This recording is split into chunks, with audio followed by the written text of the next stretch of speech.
نحمدہ و نصلی علی رسولہ الکریم۔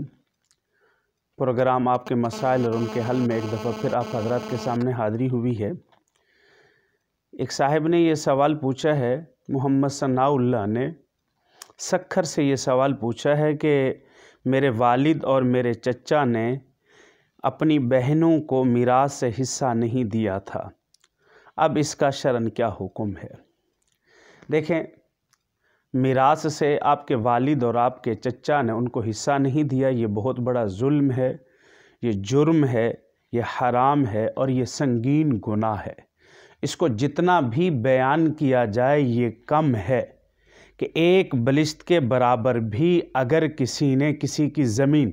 میرا یہ پروگرام اگر آپ ان تک پہنچا سکتے ہیں یا وہ سن سکتے ہیں تو پھر ان کو یہ بتائیں کہ حدیث مبارکہ میں آتا ہے، مسلم شریف کی یہ حدیث میں ہے کہ اگر کسی شخص نے کسی کی ایک بلشت زمین ناجائز قبضہ کر لی ہے تو کل قیامت کے دن 70 اس زمین کے توق بنا کر اس کے گلے میں ڈالا جائے گا۔ اور اسی طرح ایک اور حدیث ترمذی شریف میں موجود ہے کہ حدیث مبارکہ میں آتا ہے کہ جناب رسول اللہ صلی اللہ علیہ وسلم نے فرمایا کہ اگر کسی شخص نے کسی کی زمین کا ایک بلشت حصہ اس پر ناجائز قبضہ کر لیا تو کل قیامت کے دن جنت تو دور کی بات، وہ جنت کی خوشبو بھی نہیں سونگھ پائے گا۔ اور جبکہ اسی کے ساتھ اگر ایک اور حدیث ملا لی جائے کہ جس میں جناب رسول اللہ صلی اللہ علیہ وسلم نے فرمایا کہ جنت کی خوشبو 900 سال کی مسافت پر محسوس ہوگی، ایک بندہ اگر اتنا دور کھڑا ہوا ہے تو اس کو بھی جنت کی خوشبو محسوس ہوگی، لیکن ایسا شخص کہ جس نے اگر کسی کی زمین پر ناجائز قبضہ کیا ہے تو یہ میراث کا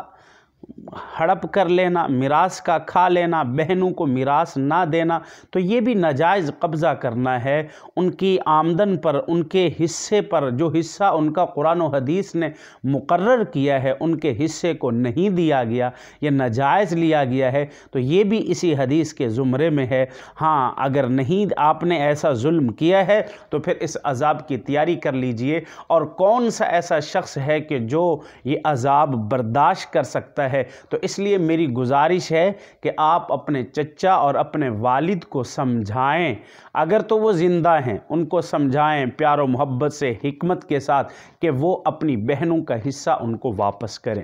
اگر ان کا انتقال ہو چکا ہے تو پھر آپ کے بھائی، آپ کے والد اور آپ کے چچا کے پاس جو حصہ آیا تو وہ آپ لوگوں کے پاس بھی حصہ آیا ہوگا، آپ کے پاس اور آپ کے چچا زاد بھائیوں کے پاس حصہ آیا ہوگا، تو اب آپ لوگوں پر لازم ہے کہ آپ اپنی پھپھیوں کا حصہ واپس کریں۔ اگر آپ کے پاس حصہ آیا ہے، اگر نہیں آیا تو پھر اس صورت میں یہ ہے کہ آپ کے والد کا انتقال ہو گیا ہے اور انہوں نے اپنی زندگی میں اس کو کھا لیا تھا، خرچ کر لیا تھا اور وہ وفات پا گئے ہیں، تو اب اس صورت میں ان کا گناہ انہی پر ہوگا، آپ کے والد اور آپ کے چچا پر، آپ پر اس کا کسی قسم کا کوئی گناہ نہیں ہے۔